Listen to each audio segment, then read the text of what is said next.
Fue bastante claro el Banco Central. Dijo textual, estamos conscientes que no somos portadores de buenas noticias. ¿Qué tan malo es? Se conoció ayer el IPOM y vamos a ver en términos generales, ¿no?, la proyección para el próximo año. Ya está con nosotros Alejandro Alarcón, economista, profesor de macroeconomía de la Universidad de Chile. ¿Cómo estás, Alejandro? Buen día. Buen día, gusto escucharte, Ángeles. Igualmente. Alejandro, ¿qué tan negativas son las cifras que entrega el Banco Central, considerando no solo el estallido, sino que ya veníamos en términos económicos en una baja, y así lo había anunciado, de hecho, el propio Ejecutivo con el ministro de Hacienda anterior, ¿no?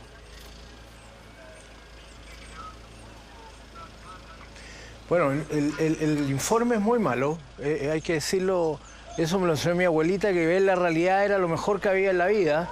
El informe es muy malo y efectivamente la proyección que hay para este año no insinúa, claramente establece que vamos a tener un cuarto trimestre muy negativo. Lo que no sabemos todavía bien cuál va a ser la trayectoria en diciembre.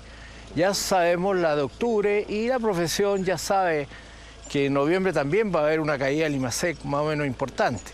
Por lo tanto, esa es la primera cosa que se despejó. Lo otro es el rango que se da para el próximo año, un rango entre 0,5 y 1,5, porque así lo establece la emisión de este IPOM. Y, perdón, yo no descartaría que estuviera más bien en la mitad de entre 0 y 1, es decir, un crecimiento de 0,5, y eso implica que las trayectorias del consumo y la inversión, tal como se indica en el informe, más claro la inversión, que hay una caída de 4%, ¿no es cierto?, que es una caída muy fuerte, porque en el reporte anterior, 3 meses atrás, era 4% de positivo, por lo tanto hay un recorrido de 8 puntos de ajuste. Así que es una mala noticia y también compromete otras variables, la inflación. La inflación es muy alta para lo que estábamos acostumbrados. Sí, el promedio señalado por el Banco Central del reporte es 3,9, y por lo tanto malas noticias, porque la caída del crecimiento va a traer más desempleo, que eso es lo que más me preocupa a mí. Sí, anunciaban, Alejandro, de hecho, que podría llegar a las dos cifras, superar incluso el 10%, llegar al 11, 12%, hablan algunos. Eso en términos generales, con la inflación de un 3,6%. ¿Cuánto afecta al bolsillo directamente de los chilenos?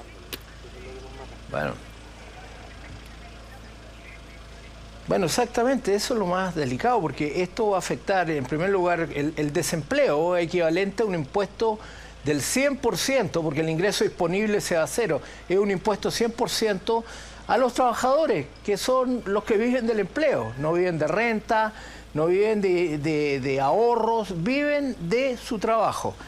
Y por lo tanto afecta mucho al bolsillo, por razones obvias, ingreso cero. Y la inflación es el impuesto más regresivo.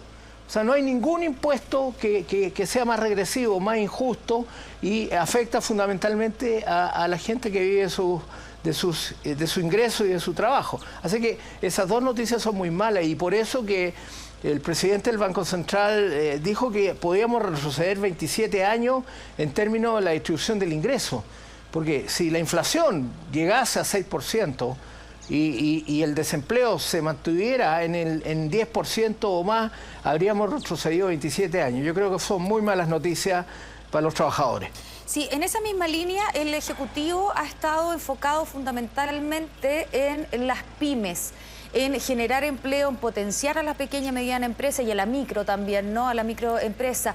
¿Ese es el lineamiento correcto considerando las cifras que entrega ayer el Banco Central, o ya debiésemos estar preocupados en términos más generales, más amplios, incluyendo las grandes empresas? Bueno, yo creo que lo más importante en estos momentos son las pymes, las que han sido afectadas por este movimiento. No el movimiento, quiero distinguir, el estallido social del movimiento. Y después podemos explicar por qué. Pero claramente las pymes han sido las más afectadas, pequeño emprendimiento. Yo he estado trabajando con muchas pymes, sé lo que les está pasando. He visto el dolor de la gente al ver destruido todo su patrimonio, un patrimonio de años. Y por lo tanto, me parece muy bien que hayan sido las pymes en este paquete que diseñó el gobierno las primeras beneficiadas y el impacto de tener exenciones tributarias por un periodo, el pago en cuota y otras cosas que tienen que ayudar a las pymes. Hay 20.000 pymes en peligro de quiebra, así de simple, y eso las pymes explican la mitad de todo el empleo que se da en Chile. Por lo tanto, yo creo que esa orientación es correcta como un primer paso. Como primer paso, pero si no se consolidan en términos reales las propuestas sociales que fue lo que generó finalmente este movimiento, este estallido, ¿no?, del 18 de octubre, no se va a reactivar la economía y esas pymes en algún minuto igual van a tener que pagar, porque se aplazó, ¿no?, la exención tributaria, el pago, en fin, sí, los créditos también, pero va a llegar un momento en que van a tener que pagarlo. Entonces, ¿cómo se trabaja en ese sentido y no ser tan cortoplacista? Sí, bueno,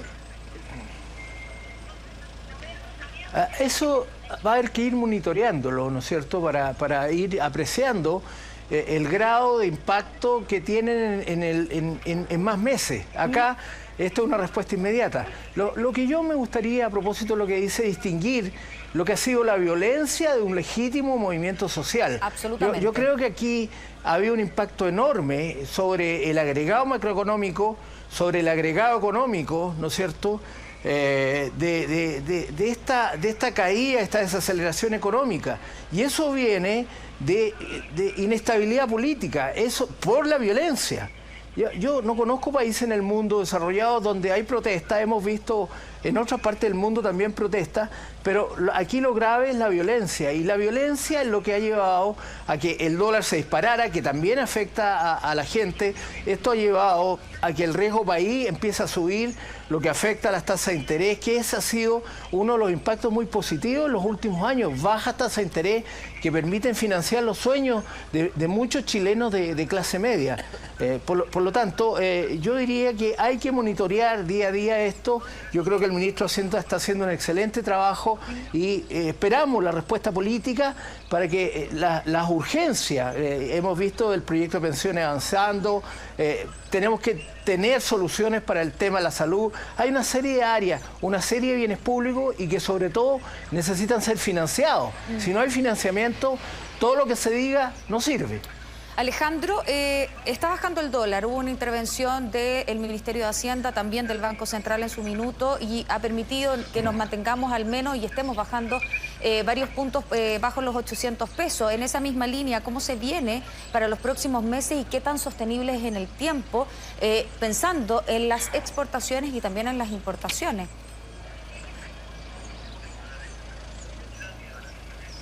Bueno, claro, la intervención cambiaria es una medida muy fuerte, muy importante, y el Banco Central se vio obligado y correctamente ofrece un programa de 20.000 millones de dólares de aquí a mayo para suavizar la trayectoria del dólar, la que estaba muy presionada, porque cuando hay una situación de inestabilidad política, los inversionistas financieros no quieren pesos, quieren dólares, y eso es lo que subió el precio del dólar en forma significativa.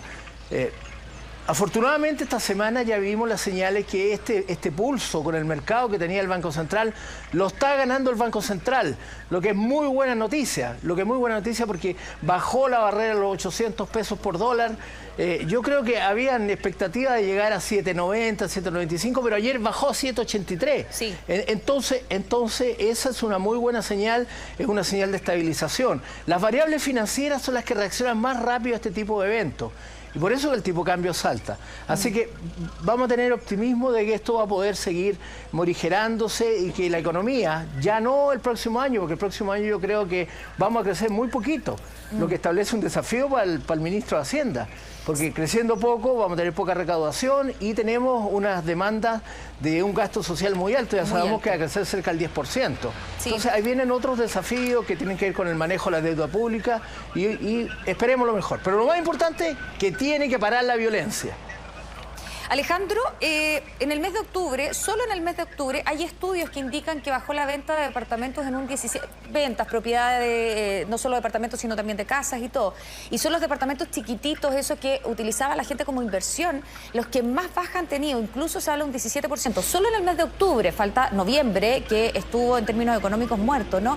Y diciembre. Entonces, ¿Qué pasa con esa inversión? ¿Qué pasa con cómo se puede reactivar eso?